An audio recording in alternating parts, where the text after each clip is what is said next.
Hello friends, I am Priya. Today we will discuss about cell, which is second chapter. Cell, the unit of life. Unit of life. हम लोगों ने last chapter में पढ़ा था biology के बारे में. बायोलॉजी क्या है? The study of living things. Biology में क्या करते हैं? हम लिविंग थिंग्स की स्टडी करते हैं. ठीक है, the study of living things. Okay, जो ये लिविंग थिंग्स है, ये जो लिविंग थिंग्स है उसकी में बहुत सारी वेराइटीज हम लोगों ने देखी थी, जैसे माइक्रोस्कोपिक ऑर्गेनिज्म.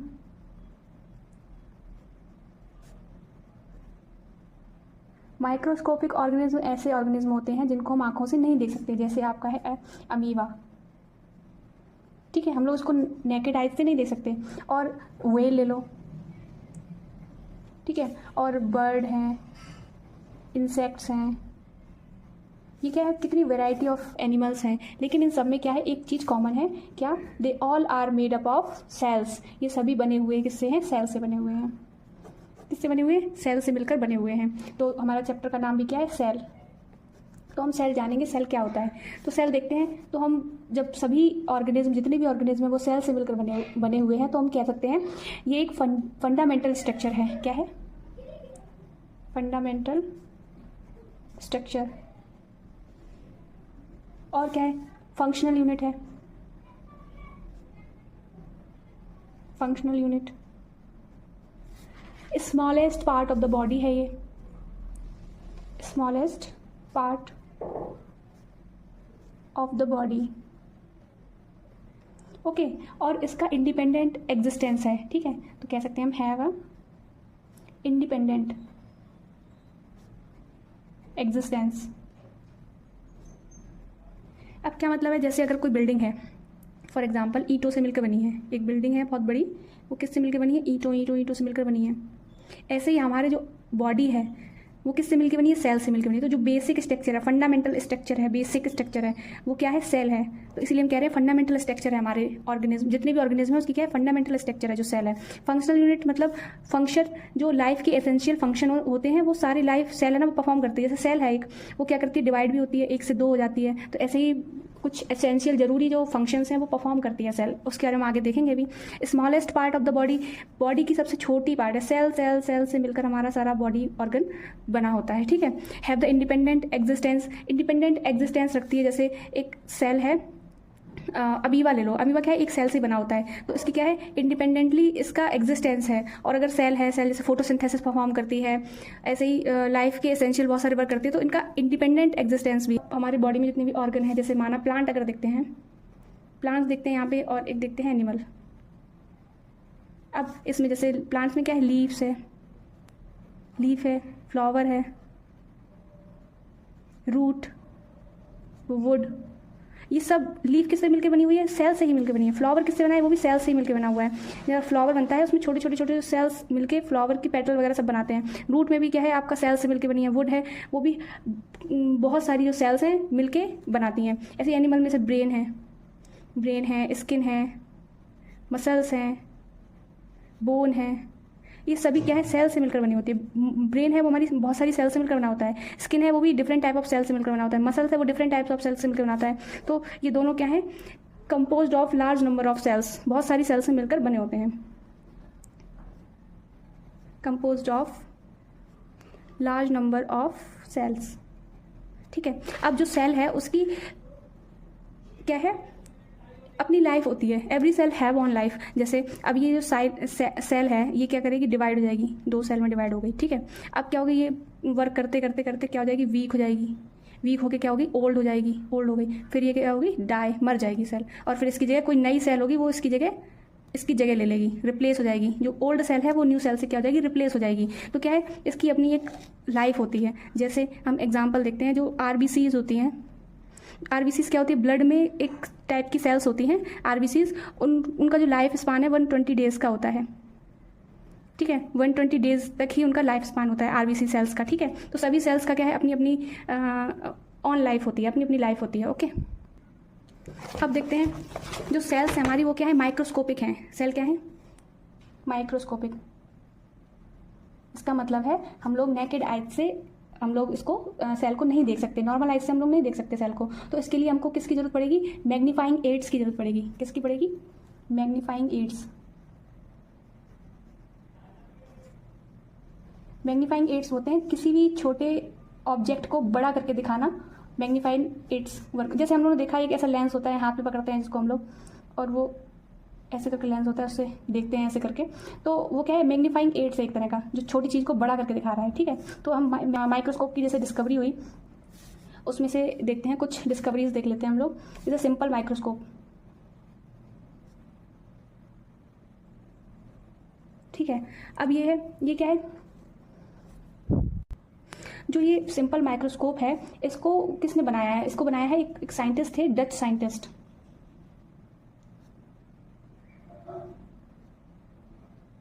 ठीक है, डच साइंटिस्ट। डच का मतलब है नीदरलैंड में रहने वाले, नीदरलैंड को कहते हैं। नीदरलैंड को मतलब हॉलैंड भी कहते हैं। ठीक है, तो एक साइंटिस्ट थे, उन्होंने क्या किया था? इन्वेंट किया था या कंस्ट्रक्ट किया था या बनाया था। तो वो साइंटिस्ट है Anton von Leeuwenhoek. Antonie von Leeuwenhoek. ठीक है, ये जो साइंटिस्ट थे वो कहाँ रहते थे? हॉलैंड के थे। ठीक है, तो इन्होंने क्या किया था? एंटोनी वॉन लीवेनहॉक ने किया था, इन्होंने सिंपल माइक्रोस्कोप इन्वेंट किया था। वैसे तो इनका जो लाइफ स्पान है वो है 1632 से लेके 1723। ये गवर्नमेंट एम्प्लॉय थे। ठीक है, गवर्नमेंट एम्प्लॉय थे, पर इनको क्या था? इनको शौक था। तो इन्होंने क्या किया? जो लेंस होते हैं उनको घिस के, तराश के, हॉबी में ऐसे मतलब अपने शौक में इन्होंने क्या किया? माइक्रोस्कोप बनाया। इन्होंने लगभग कितने अप्रॉक्सीमेटली 400 माइक्रोस्कोप बनाए। ठीक है, और इनके माइक्रोस्कोप को क्या कहते हैं? Simple microscope.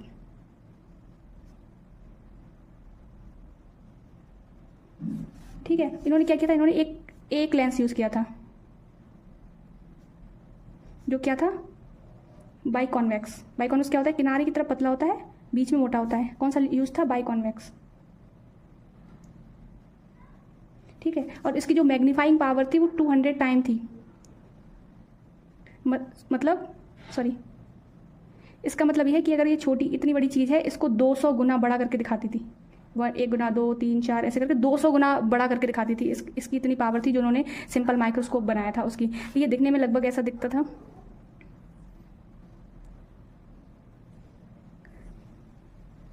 यहाँ पे लेंस लगा हुआ था, पीछे साइड एक निडल लगी थी, या पीछे से हम देख रहे हैं यहाँ पे एक लेंस है, यहाँ पे एक निडल लगी हुई है। स्क्रू से ऐसे हैंडल में फिक्स है। ओके, अब स्क्रू लगा हुआ है। अब जो निडल है इसके ऊपर हम ऑब्जेक्ट रखते थे। यहाँ पे निडल पे ऑब्जेक्ट रखा, उसको आगे पीछे स्क्रू से आगे पीछे करते थे, तो पीछे से देखने के लिए था। तो उसमें इसका ऐसे हम लोग क्या करते थे? यूज़ करते थे। ओके, अब हम देखते हैं दूसरा microscope, which is compound microscope. Compound microscope. वैसे तो इसकी डिस्कवरी की थी जेकैरिस जेनसन ने। जेकैरिस जेनसन 1590 में की थी। ओके, मतलब इससे पहले ही डिस्कवरी हुई थी इसकी। लेकिन बाद में क्या हुआ? बायोलॉजी में हम देखते हैं, बाद में रॉबर्ट हुक आए 1635 से लेके 1703। ठीक है, जो रॉबर्ट हुक थे ये कैसे साइंटिस्ट थे? ये इंग्लिश साइंटिस्ट थे, यानी इंग्लैंड के थे, इंग्लिश साइंटिस्ट। ओके, इन्होंने क्या किया था? इन्होंने जो कंपाउंड माइक्रोस्कोप था इसको इम्प्रूव किया, और उन्होंने इम्प्रूव करने से क्या हुआ? जो मैग्नीफिकेशन पावर थी वो और बढ़ गई। ठीक है, तो magnification power increase, magnification power क्या हुई? इंक्रीज हो गई। इन्होंने मॉडिफाई किया। ठीक है, किसको? कंपाउंड माइक्रोस्कोप को। फिर इन्होंने क्या किया? इसी कंपाउंड माइक्रोस्कोप से एक लकड़ी की छाल का सूखा टुकड़ा लिया, a thin slice of cork ली, और उसको क्या किया? इसी जो उन्होंने जो कंपाउंड माइक्रोस्कोप था जो उन्होंने मॉडिफाइड किया था, इससे उन्होंने देखा तो उन्होंने बॉक्स लाइक स्ट्रक्चर दिखाई दी। बॉक्स लाइक स्ट्रक्चर या कंपार्टमेंट दिखाई दिए। कंपार्टमेंट ऐसे रूम की तरह ऐसे करके उनको कंपार्टमेंट टाइप के दिखाई दिए। तो इनको लगा कि क्या बोलते हैं, जैसे मॉन्क इन अ मॉनेस्ट्री, जैसे मॉन्क होते हैं जो साधु होते हैं, उनके जो मठ होते हैं, तो उनको ऐसे स्ट्रक्चर दिखाई दिए, जो साधुओं के मठ की तरह, साधुओं के जो रूम होते हैं या मठ होते हैं उनके जैसा उनको दिखाई दिए। इन्होंने बोला कि जो कॉर्क है वो किससे बनी हुई है? He said cork was made up of cells. इन्होंने इसी को क्या नाम दिया, सेल्स नाम दिया। उन्होंने बोला जो ये जो कॉर्क है ना वो किससे बनी हुई है, सेल्स से मिलकर बनी हुई है। सेल यानी रूम से मिलकर बनी हुई है, ठीक है। तो इन्होंने किसकी, सेल की डिस्कवरी की थी। जो इन्होंने सेल डिस्कवर की थी वो कैसी थी, ऑल डेड, सभी क्या थी, एम्प्टी थी, मरी हुई सेल थी। कंपाउंड माइक्रोस्कोप है उसको आज के टाइम पे थोड़ा इम्प्रूव कर दिया गया है, डिज़ाइन कर दिया गया है, और उसकी मैग्नीफिकेशन पावर 2000 टाइम इंक्रीज हो गई है। जो आज का जो आपका क्या है कंपाउंड माइक्रोस्कोप है, कितना, 2000 टाइम मैग्नीफिकेशन पावर।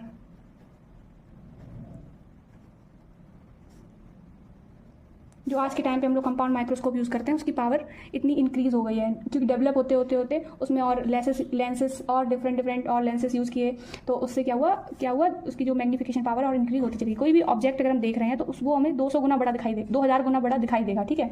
अब क्या है, जो ऑर्डिनरी कंपाउंड माइक्रोस्कोप था तो उसको यूज़ करते थे जिस ग्लास, उसमें जो ग्लास था, ग्लास से लाइट को बेंड करते थे, मतलब लाइट को किधर मोड़ना है, इसमें ग्लास का यूज़ करते थे। लेकिन एक और अभी और एडवांस में बना तो एक इलेक्ट्रॉन माइक्रोस्कोप आया। इलेक्ट्रॉन माइक्रोस्कोप जब इन्वेंट हुआ तो सेल के बारे में बहुत सारी चीज़ें पता चली, क्योंकि ये बहुत ज़्यादा डिटेल, क्योंकि इसकी मैग्नीफिकेशन पावर थी 2 लाख, ठीक है, 2 लाख गुना थी इसकी मैग्नीफिकेशन पावर। तो सेल के बारे में पता चला, जैसे सेल है, सेल के अंदर न्यूक्लियस होता है या और ऑर्गेनल होते हैं, ये सब कैसे पता चला, इलेक्ट्रॉन माइक्रोस्कोप की हेल्प से हमको पता चला, ठीक है।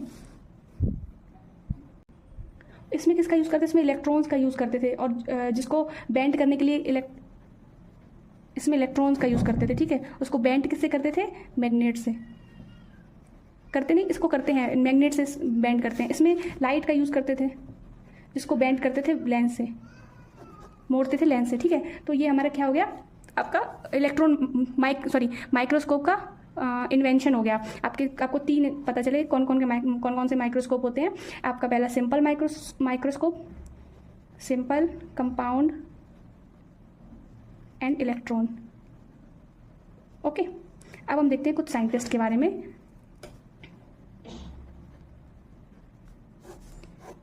एक साइंटिस्ट थे मैथिस स्लाइडेन,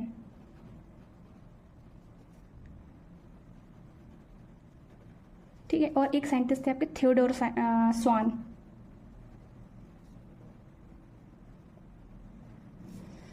अब इन्होंने क्या किया, ये कौन थे, ये जर्मन के थे और ये बॉटनिस्ट थे, मतलब प्लांट्स पे स्टडी करते थे, बॉटनिस्ट थे। तो इन्होंने इन्होंने क्या किया, बहुत सारे प्लांट्स पे स्टडी की एंड देन क्या अनाउंस किया इन्होंने, every plants is made up of large number of cells. इन्होंने बोला सारे प्लांट, जितने भी प्लांट्स हैं वो सारे किससे मिलकर बने होते हैं, सेल्स, बहुत सारे सेल्स से मिलकर बने होते हैं, ठीक है। इन्होंने बोला एवरी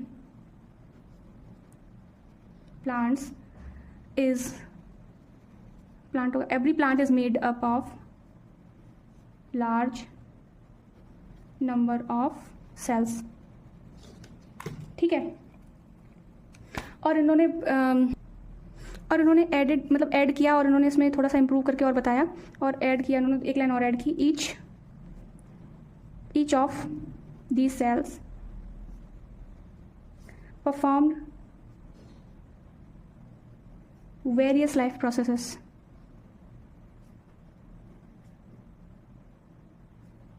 ओके, इन्होंने बोला जो प्रत्येक सेल, जो एक सेल है वो लाइफ की बहुत सारी प्रोसेसेस हैं वो परफॉर्म करती हैं। ओके, अब हम देखते हैं 1 साल बाद क्या हुआ। इन्होंने जब ये स्टेटमेंट दिया कि सभी प्लांट्स हैं वो सेल से मिलकर बने होते हैं, जो कि बॉटनिस्ट थे, लेकिन फिर इसके बाद एक साइंटिस्ट 1 साल बाद स्वान ने क्या बोला, इन्होंने सेम डिस्कवरी की प्लांट्स में, ठीक है। कैसी की, same discovery in plants, in animals.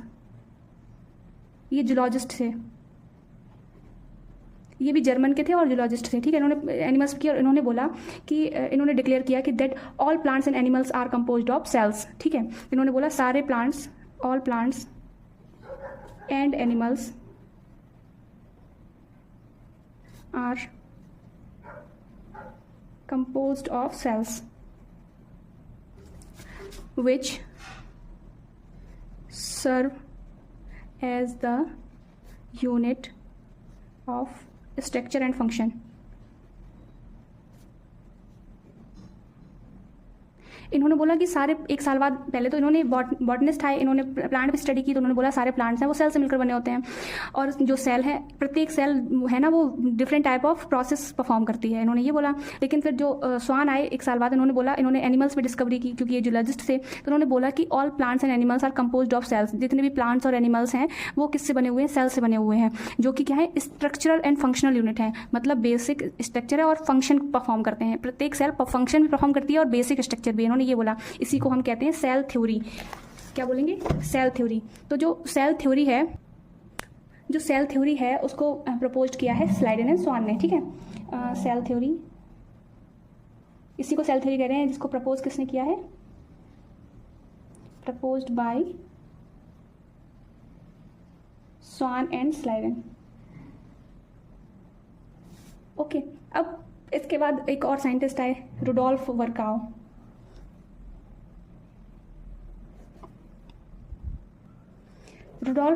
इसके बाद कौन साइंटिस्ट आए? एक रुडोल्फ वर्काउ आए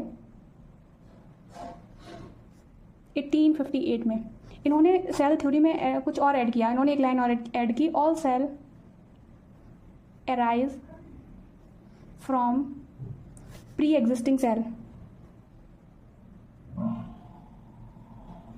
इसका मतलब है जो जितनी भी सेल है वो किससे बनी है? पुरानी सेल से बनी है। जैसे ये सेल है, इससे डिवाइड होकर 2 बन गई। जितनी भी सेल जो आई हैं वो सारी पुरानी सेल से आई हैं, ठीक है। इन्होंने ये वाली लाइन भी ऐड की, तो इसी को कहने लगे सेल थ्योरी। तो सेल थ्योरी में मेजर 3 पॉइंट्स हो गए। कितने पॉइंट हो गए? 3 पॉइंट। सेल थ्योरी में 3 पॉइंट हो गए। कौन कौन से? पहला तो हो गया, the cell is the smallest unit of structure of all living things।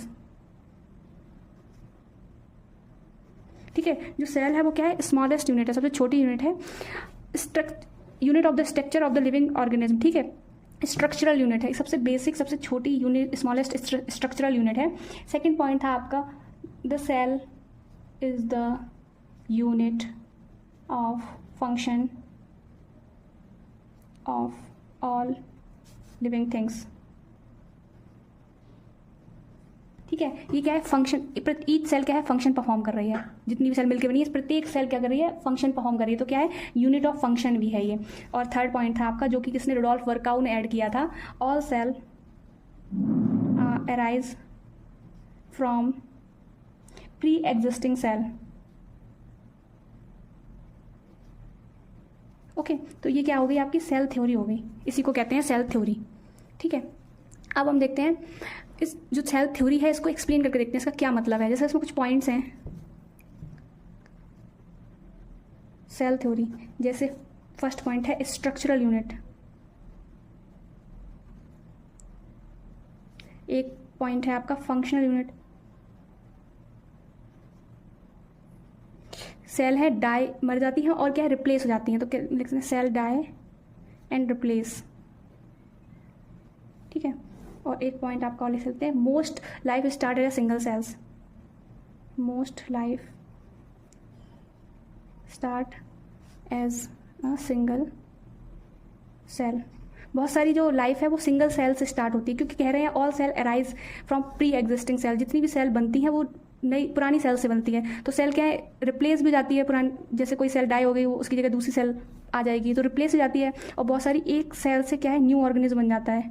तो जो बहुत सारी जो लाइफ है वो स्टार्ट ही कहाँ से होती है? सिंगल सेल से स्टार्ट होती है, इसी लाइन में है। ओके, अब हम इसको एक्सप्लेन करते हैं। जैसे हमने एग्जाम्पल लिया, एक मैंगो का ले रहे हैं और एक ले रहे हैं फ्रॉग का, ठीक है। मैंगो और फ्रॉग। अब देखते हैं, मैंगो का कोई पार्ट लो या फ्रॉग का कोई पार्ट लो, उसको क्या करो? माइक्रोस्कोप में रख के देखते हैं। तो उसमें हमको जो, जैसे हम लोगों ने मैंगो का छोटा सा पार्ट ले लिया, मैंगो ट्री में से किसी चीज़ का ले लिया, फ्रॉग में से हल्का सा छोटा सा टुकड़ा ले लिया, उसमें हमने किसमें देखा? हमने माइक्रोस्कोप में देखा।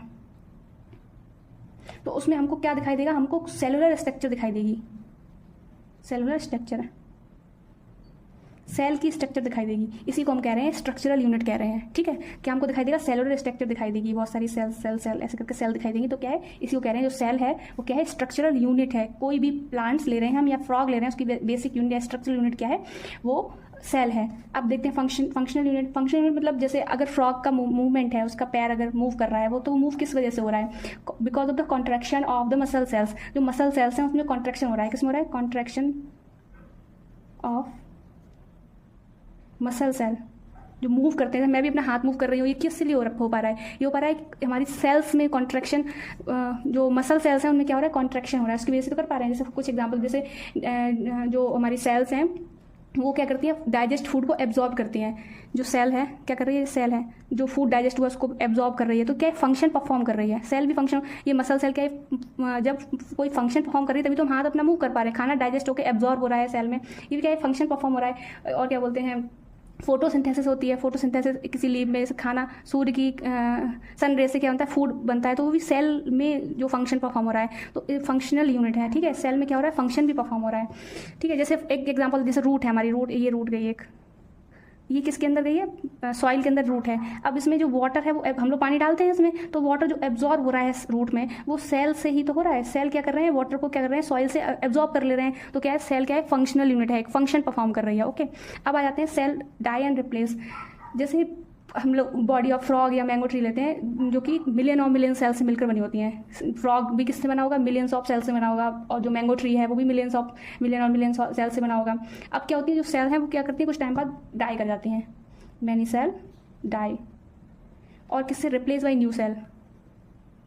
Replace by new cell. अब जैसे हमारी जो सेल है ये डिवाइड भी करती है, एक सेल से 2 सेल बन गई। ठीक है, तो रिप्लेस भी करती है, तो इसी को बोल रहे हैं सेल डाई एंड रिप्लेस। ठीक है, कुछ टाइम बाद सेल डाई। जैसे हम लोग ग्रोथ भी करते हैं, छोटा सा बच्चा है वो बड़ा हो गया, तो क्या हो रहा है? जो छोटा सा बच्चा है उसमें सेल्स हैं वो क्या कर रहा है? डिवाइड करके एक बड़ा सा ऑर्गेनिज्म बन जा रहा है। अब आ जाते हैं most life start as a single cell. जैसे मैंगो है या क्या है? फ्रॉग। फ्रॉग में क्या है? जो एग है वो क्या है? सिंगल सेल है, फर्टिलाइज होकर क्या बना देगा? फ्रॉग बना देगा। मैंगो में भी क्या होता है? मैंगो में भी जो सीड है, जब सीड बना होगा तो उसकी प्रोसेस में वो भी सिंगल सेल्ड हुआ होगा, है ना? तो सिंगल सेल से सीड बना, सीड से फिर क्या बन जाएगा? मैंगो। तो जो भी लाइफ है वो कहाँ से स्टार्ट हो रही है? वो सिंगल सेल से स्टार्ट हो रही है, इसका ये मतलब है। ओके, अब हम आगे देखते हैं। अब हम देखते हैं जितना बड़ा ऑर्गेनिज्म होगा, जितना भी बड़ा ऑर्गेनिज्म होगा उतनी ज़्यादा सेल्स होंगी। नॉर्मल सी बात है। जैसे हम कुछ एनिमल्स ऑर्गेनिज्म देखते हैं सिंगल सेल्ड, और देखते हैं फ्यू सेल्ड, और देखते हैं मल्टी सेल्ड। ठीक है, सिंगल सेल्ड ऐसे ऑर्गेनिज्म जो सिर्फ एक सेल से मिलकर बने हो, सिर्फ एक ही सेल हो उसमें। जैसे बैक्टीरिया, यीस्ट, अमीबा, क्लेमाइडोमोनास, ऐसे बहुत सारे ऐसे ऑर्गेनिज्म हैं जो सिर्फ एक सेल से मिलकर बने होते हैं। कुछ ऐसे एनिमल्स में वो 100 या 1000 सेल से मिलकर बने होते हैं। किससे? 100 या 1000 सेल से मिलकर बने होते हैं, जैसे स्पाइरो वगैरह। ओके, स्पाइरो वगैरह है, वॉलवॉक्स है। अब देखते हैं मल्टी सेल्ड में क्या है? ये बहुत सारे सेल से मिलकर बना होता है, मिलियन एंड बिलियन सेल से। जैसे ह्यूमन बींग्स, ह्यूमन है, और क्या बोलते हैं? ट्री है, मैंगो ट्री ले लेते हैं, मैंगो ट्री है, ये क्या है? मिलियन एंड बिलियन सेल से मिला, क्या है? मल्टी सेल्ड है। फ्यू सेल में स्पाइरो वगैरह, वॉलवॉक्स है। सिंगल सेल से, एक सेल से बैक्टीरिया। ये हमको नॉर्मल आई से नहीं दिखाई देगा, ये हम इलेक्ट्रॉन माइक्रोस्कोप या माइक्रोस्कोप से देख सकते हैं इसको। ठीक है, अब हम देखते हैं जो कुछ देख लेते हैं थोड़ा सा। ह्यूमन में कितनी सेल्स होती हैं? 37.2 ट्रिलियन सेल। किसमें? Whole body. इसमें ह्यूमन में कितनी सेल्स? अप्रॉक्सीमेटली 32.2 ट्रिलियन सेल्स होती हैं। और अगर देखें तो 100 बिलियन नर्व सेल्स होती हैं। नर्व सेल्स कहाँ पे? ह्यूमन ब्रेन में, ह्यूमन के ब्रेन में 4 से 6 मिलियन रेड ब्लड सेल्स होती हैं, यानी RBCs होती हैं। And 7000 WBC। ये क्या है? White blood cells. ये क्या है? रेड ब्लड सेल्स हो ना। तो ये क्या है? कितनी होंगी पर क्यूबिक मिलीमीटर में होंगी? कितनी? 4.6 मिलियन सेल्स। ओके, अब हम देखते हैं जो सेल्स हैं वो कितनी स्मॉल हो सकती हैं। कौन सी सेल स्मॉल होती हैं, लार्ज होती हैं या लंबी होती हैं? ठीक है, तो हम कुछ देखते हैं स्मॉलेस्ट सेल्स के बारे में। Cells largest, longest and smallest. Smallest देख लेते हैं पहले, स्मॉलेस्ट, लॉन्गेस्ट और लार्जेस्ट। ठीक है, तो सबसे स्मॉलेस्ट सेल कौन सी होती है? बैक्टीरिया, जो कि 0.3 से लेके 5.0 mm माइक्रोमीटर की होती है। ठीक है, कितनी? 0.3 से लेकर 0.5। अगर हम इसी में देखें, ये सबसे छोटी सेल है। एक और हम देख लेते हैं, जैसे रेड ब्लड सेल्स, हमारे जो ब्लड है, ब्लड की जो सेल्स हैं वो कितनी होती हैं? ब्लड सेल्स ये होती हैं अप्रोक्सीमेटली 7 माइक्रोमीटर। तो ये क्या है? इससे बड़ी हो गई, बैक्टीरिया से क्या है? बड़ी हैं थोड़ी सी, लेकिन सबसे छोटी सेल कौन सी होती है? बैक्टीरिया। लॉन्गेस्ट सेल हम देखेंगे, लॉन्गेस्ट सेल होती है नर्व सेल। जैसे इमेजिन करो, जो फिंगर टिप है यहाँ से ले जाके बैकबोन, पीछे बैकबोन तक जाती है। स्पाइनल कॉर्ड है, स्पाइनल कॉर्ड के अंदर बैकबोन होता है, वो वहाँ तक जाती है। तो ये क्या है? सबसे लॉन्गेस्ट होती है नर्व सेल। लार्जेस्ट, सबसे लार्जेस्ट कौन सी होती है? एक ऑस्ट्रिच बर्ड होती है। ऑस्ट्रिच बर्ड की जो एग है, ये क्या है? सबसे लार्जेस्ट है। इसमें जो पार्ट होता है एल्ब्यूमिन और एग सेल, ये वाइट पार्ट होता है जो एग के अंदर। इसको और इसको छोड़ के बाकी जो एग होता है वो क्या होती है आपकी? लार्जेस्ट सेल होती है, 1 सेल होती है। ठीक है, लार्जेस्ट सेल होती है। सेल में हमने स्मॉलेस्ट देखा, लॉन्गेस्ट देखा है एंड लार्जेस्ट देखा। अब हम देखते हैं smallness of cells a greater efficiency. अब इसका मतलब क्या है देखते हैं। Smallness of cells a greater efficiency. इसमें 2 पॉइंट हैं। पहला है, जो आपकी सेल है, एक सेल है, जितनी स्मॉल होगी, जैसे फॉर एग्जांपल ये हमने स्मॉल सेल बनाई, एक मैंने बना दी इतनी बड़ी सी सेल, तो क्या है? इसमें जो कम्युनिकेशन है, जैसे इसमें न्यूक्लियस है या और ऑर्गेनेल्स हैं, तो जैसे प्रोटीन बनानी है तो जो कम्युनिकेशन है एक ऑर्गन से दूसरे ऑर्गन तक, वो ईजिली हो जा रहा है, क्योंकि पास पास हैं सब, एक दूसरे से आपस में कम्युनिकेशन कर पा रहे हैं ईजिली। ठीक है, अब इसमें क्या है? इसमें न्यूक्लियस है, अब यहाँ पे कम्युनिकेशन करने में टाइम लगेगा। तो क्या इसमें क्या ग्रेटर इफिशियंसी, स्मॉल सेल होगी तो वो क्या है? इफेक्ट ज़्यादा करेगी स्मॉल सेल। ठीक है, उसकी इफिशियंसी क्या होगी? ज़्यादा होगी। बड़ी सेल की इफिशियंसी ज़्यादा नहीं होगी, क्योंकि वो कम्युनिकेशन है ना, उसमें टाइम लगेगा, कम्युनिकेशन प्रॉपर नहीं हो पाएगा, ब्रेक होगा। तो क्या इसलिए कह रहे हैं स्मॉलनेस ऑफ सेल, छोटी सेल की जो इफिशियंसी होती है वो ज़्यादा होती है। और ऐसे एक एग्जाम्पल और देखते हैं, large surface area and volume ratio का। जैसे एक सेल है ये, ओके, अब ये सेल है, एक क्यूब बनाते हैं, एक सेकेंड। जैसे फॉर एग्जांपल ये एक सेल है, ओके, ये सेल है, इसका एक फॉर्मूला होता है सरफेस एरिया का, 6a²। अब क्या इसमें 6, 1, 2, 3, इसके ऊपर 4, पीछे 5, इधर 6 एरिया हो गए, तो इसलिए 6 लिखते हैं। ए क्या है? ये ए है, यहाँ से यहाँ तक ए, इसका यहाँ से यहाँ तक ये भी ए, इसका क्या है? ए, इसका ऊपर वाले का ए, इधर वाले का ए। तो क्या हो गया? जो 1, 2, 3, 4, 5 और पीछे 6 है ना, तो 6 ए की पावर कितनी? ए अगर मान लिया 2 है, इसका डिस्टेंस कितना है? यहाँ से यहाँ तक का डिस्टेंस कितना है? यहाँ से यहाँ तक का डिस्टेंस 2 है, और बराबर है सभी, तो यहाँ का डिस्टेंस 2 है, सबका 2 है, तो 2 पे पावर 2 अगर हम फॉर्मूला रखेंगे, सॉरी 6 × 2 पावर 2। अब 2 2 4 और 6 4 24 स्क्वायर मिलीमीटर आ गया। ठीक है, तो इसकी सारी जो सरफेस एरिया है वो कितना है? 24 है स्क्वायर। ठीक है, 24 है। अब हम क्या करें? इसको अगर हम 8 पीसेस में काट दें, जैसे हमने छोटे छोटे 8 पीसेस कर दिए, 8 पीसेस कर दिए। अब क्या होगा? जो इसका सरफेस एरिया है, ये जो सरफेस एरिया बाहर का जो वॉल है, सारा सरफेस एरिया, सब का सरफेस एरिया वो क्या है? इंक्रीज हो जाता है। अगर हम फॉर्मूला रखें और इसको इंक्रीज करके देखें, 1 × 6 करके देखें, और इसमें 8 1 2 3 4 8 का इंटू करते हैं, तो इसमें कितना जाता है? 48 स्क्वायर mm आ जाता है। ठीक है, तो क्या हुआ? 24 से 48 स्क्वायर आ गया, कितना डबल हो गया एक तरह से। तो क्या सरफेस एरिया इंक्रीज हो गया। इससे फ़ायदा क्या होता है? इससे फ़ायदा होता है जो हमारे न्यूट्रिएंट्स हैं वो सेल में अगर जाएंगे तो एरिया उनको ज़्यादा मिल रहा है तो ईजिली चले जाएंगे, या मेटाबॉलिक वेस्ट है वो बाहर आना है तो भी आ जाएगा, ज़्यादा से ज़्यादा बाहर आ जाएगा। रेस्पिरेटरी गैसेस हैं, जैसे हम कार्बन डाइऑक्साइड छोड़ते हैं तो सेल के लेवल पे सेल के अंदर जाती, सेल से बाहर निकलता है, तो इससे ज़्यादा सरफेस मिलेगा निकलने के लिए। और ऑक्सीजन का अंदर जाना, उसके लिए भी ज़्यादा सरफेस मिलेगा सेल में जाने के लिए। तो क्या है, कोई भी डैमेज हो गया, अगर सेल में डैमेज हो गया तो रिपेयर जल्दी हो जाएगी, क्योंकि छोटी सेल है। तो क्या होता है, इसी का यही मतलब हो गया कि स्मॉलेस्ट ऑफ द सेल, जितनी भी छोटी स्मॉल सेल होगी वो उतनी ही ग्रेटर इफिशियंसी से वर्क करेगी।